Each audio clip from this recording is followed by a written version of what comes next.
Hi there, I'm Roger Johnson. It is November 17th, 2017. That's the River Nile. I am in Luxor, Egypt today. It's my fourth full day on my Pharaonic Encounters travel tour. I did something different this time than I normally do when I travel. I actually booked a tour with a tour company, and it's worked out really great. What day is it today? Today's Friday. Monday I got in. So Monday, so Tuesday and Wednesday I was in Cairo, and then Thursday and Friday here today I was in and around Luxor. Amazing adventure. Before the Mayans of Mesoamerica were able to chart the stars in the sky down to exact, precise dates and times, before the Romans developed the arch and concrete and engineering techniques and technologies that were unparalleled in their time, before the ancient Greeks developed philosophy and the foundations of modern civilization, there was the Egyptians. What did the Egyptians discover? What did they master? Well, you remember when you were a kid and your dad would sit you down on his knee and he'd say, "Son, if you ever have a job to do it right the first time." I think it was the Egyptians that developed that, and as testament to that, there is the Great Pyramids of Giza. Holy cow. We still don't know exactly how they were built. The ancient Greek historian Herodotus came to Egypt. This is over 2,000 years ago, and they were old then, thousands of years old at the time when he arrived. And he asked around, and he says, "Did you build this?" And the locals were, and it wasn't us. But then who and how? And he said, "I don't know. Slaves?" Modern archaeologists, Egyptologists will tell us that no, slaves didn't do it. It was more of a conscription, kind of like military service, a tax, something like that, 3 months out of the year, or whatever it was. People of Egypt would go and they'd work on the pyramids. It's amazing to go see, a little frustrating. There's a lot of vendors, guys trying to get you to ride a camel or take a carriage ride, selling you stuff. Almost mind-bogglingly infuriating and frustrating at times as you try and make your way through. The first day I went up there, and I was by myself. It was worse then than the second day. I went back with a tour guide, and when I had my tour guide with me, it was a lot better because I was with somebody that was local. So yeah, not a bad idea to come with a tour unless you're pretty good at saying no. I got to go up inside the Great Pyramid. There's rules. You can't film or take photos inside the tombs. That included the Great Pyramid. That was neat though. You go up inside there, and that's got to be a highlight of my lifetime now, is going up inside the Great Pyramid of Giza. The other extra that I paid for there on the Giza Plateau was the sun boat. They found buried beneath these gigantic stone blocks a complete wooden boat. It was all taken apart and it was stored there. It was for use of the pharaoh in the afterlife. Everything they did was for preparation for the next life. And so they left him a boat. It was discovered, and they ended up pulling it apart, taking all the pieces out of the pit, and then reassembling them the exact way that the ancient Egyptians did. No nails, no screws, just tied together with ropes and things. From the outside, I don't like the look of the building. It's like kind of intrusive. It stands out against the pyramid, looks like a giant air conditioning unit, But when I got inside, I didn't realize that the pit where they found the boat was right there, so they kept the boat at its original location. So I'm glad they did that. That's fantastic. And then I didn't realize, as you walk in, and you go and you look at displays, and the boat is up above you. And so you go up, and then there's a series of walkways that go around, and you get to walk around all the way around it and get nice views of it. Great photo opportunities. Very cool. Also on the Giza Plateau is the Sphinx, the Great Sphinx of Egypt. They know less about that than they do the pyramids or anything else, it seems like. What I couldn't figure out was how to get down to it. On my first day when I came by, I was up by the pyramids, and I'm trying to walk down to where the Sphinx is, and there was a great big fence. One side there was kind of a trail going down, but it looked to me like that was for all the guys with the horses and the camels and all that stuff. And I didn't want to go down and down to the stables where the guys had their horses and camels, because they would have just been on me like flies on, you know what flies do. So I avoided that, and I walked all the way around, and down the concrete paved causeway. Buses and stuff are going up and down that. And so finally I found my way around, and it was not very well, not a lot of signs telling you where to go. Another good reason to have a tour guide, I suppose. Eventually I found my way in. There's a funerary temple where they would mummify the remains of the pharaohs and others that were going to be buried there. And you make your way through there. And then up alongside the Sphinx, there's just one pathway that goes up alongside it, and to get the really good photo angle, kind of three-quarter angle of the front of its face and everything, it was very crowded.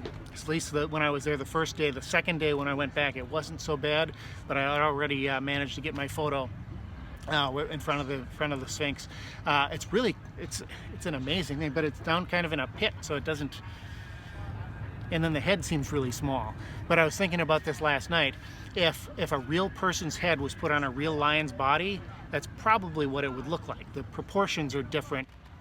The other absolute must-see thing to do in Cairo is the Egyptian Museum in downtown Cairo. It's a bit of a trek to get from one to the other.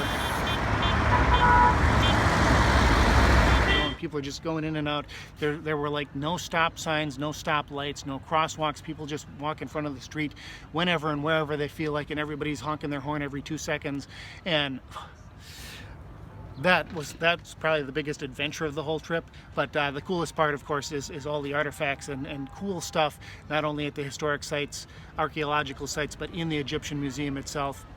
The building was built in 1901, so relatively it's brand new. But from our perspective, it's kind of an older style, which to me I thought was kind of neat. It was like going back in time 100 years to see what a museum would have looked like. Everything's in glass cases with wood around them, and no touch screen, interpretive things, and none of that. So it was kind of neat. Old artifacts from the very, very first king of Egypt, all the way through to from the Old Kingdom to the Middle Kingdom to the New Kingdom. There's all kinds of very cool artifacts and statues, things that when you leaf through a book about Egypt, you see, hey, you recognize this one and that one and that one and that one. Every tomb of every pharaoh had been raided and been looted throughout existence, except for King Tutankhamun. His remained intact, remained hidden until the 1920s, when Englishman, British archaeologist Howard Carter discovered the tomb, and it was a huge sensation. It's still a sensation today. You get to go in there and you get to see his throne and the jars where his organs were kept. When they mummified people, they'd pull out their organs and they'd preserve them and they'd stick them in these jars. The best part, there's a separate room where his gold mask, his death mask, is on display, as well as two of his coffins, jewelry, and all kinds of very cool stuff. Can't take pictures in there, but very cool to go in and take a look at. So that was the first 2 days of my trip.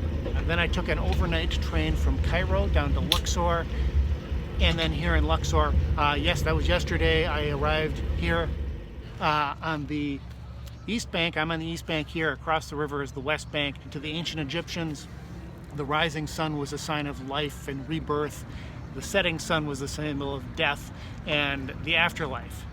So on the East Bank were all of the temples and the capitals and the palaces and the cities and all the stuff of life. Then on the West Bank was the funerary temples, the mortuary temples where they would mummify the bodies, and then the tombs. So yesterday we got to explore two of the great temples of Egypt, of ancient Egypt. The Luxor Temple is the smaller of the two, and there's the Temple of Karnak. The Temple of Karnak is the largest temple complex in the world.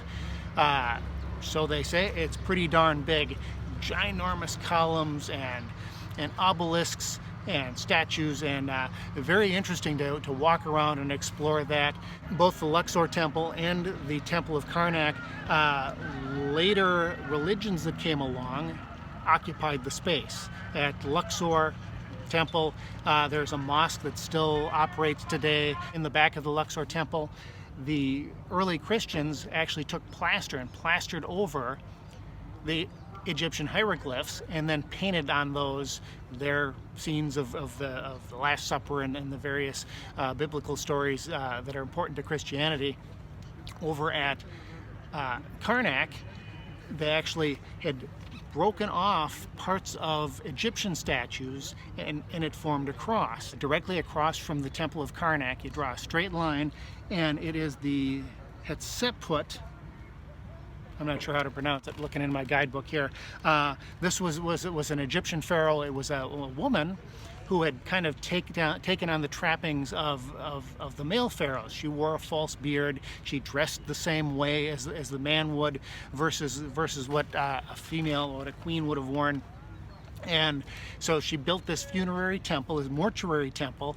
This is again where she would have been mummified and then gone on to be buried. Where was she buried? Just across the mountains, just on the other side of these mountains back here is the Valley of the Kings. I think this was the favorite part of my whole trip so far, maybe because it reminded me a little bit of Disneyland. There's a little tram that takes you up the hill, and they drop you off, and you go and you explore your temples, and then as you go out, same way you came in, that's where all the vendors are. You got to make your way through those. But while you're there, your entrance ticket gets you into 3 tombs, and then they punch your ticket. Each time you go into a tomb, there's a separate ticket for photography, and then some of the bigger, more prominent tombs, you have to pay extra to go and see those. So I paid a little extra, and I went and saw the tomb of King Tutankhamun. And that's what's kind of cool is you go back to the Egyptian Museum up in Cairo, and I got to see these giant shrines that were around his various nested coffins. I don't know how they got that stuff in there. That was really impressive. You cannot take photos in that tomb. As interesting as the King Tutankhamun tomb is, the other 3 tombs that we got to explore were more impressive. Big long corridors sloping down into the ground with just hieroglyphs and paintings all along the walls until you get down to the very end, and there's the big chamber with the sarcophagus in there. Very impressive. The one, we were told, they don't know how the sarcophagus got in there because it was made out of a solid block of stone, and the block of stone was bigger than any of the entrances going in to the tomb. Really neat. And then we did one other temple, Medinet Habu, another very cool temple. That one was kind of neat as well. Very fun day here today. Then this afternoon is our relaxed time. My phone keeps on popping up with messages saying storage almost full. That's how much photos and video that I've been shooting. I keep on offloading my apps to manage my storage, and but before my storage gets completely full, I'm gonna wrap it up here and say that's it for now from Luxor, Egypt. I'm Roger Johnson.